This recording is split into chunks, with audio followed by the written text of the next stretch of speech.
Friends, ఇప్పుడే అందిన వార్త గుడ్ న్యూస్.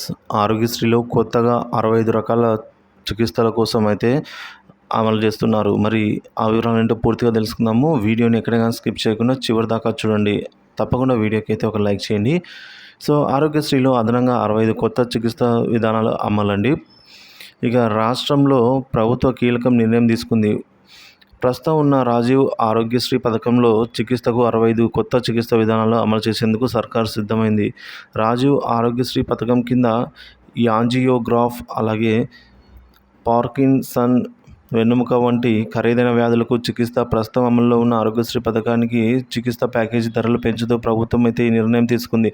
వీటికి సంబంధించి 497 కోట్లు అనగా అవసరం కాగా 2024 జూన్ 8వ తేదీ ఈ నిధులు విడుదల చేస్తూ డిప్యూటీ సీఎం ఆర్థిక శాఖ మంత్రి బట్టి విక్రమార్క ఆదేశాలు జారీ చేశారు.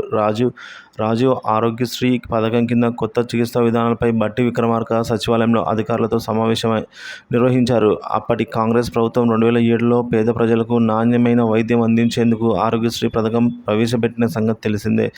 రాష్ట్రంలో ఈ పథకం కింద 2.84 కోట్ల లబ్ధిదారులు ఉన్నారు. ఈ పథకం ద్వారా 10 లక్షల వరకు ఆర్థిక సహాయం అందుతుంది. రాష్ట్రంలో మొత్తం 1402 హాస్పిటల్స్లో ఇది అమల్లో ఉంది.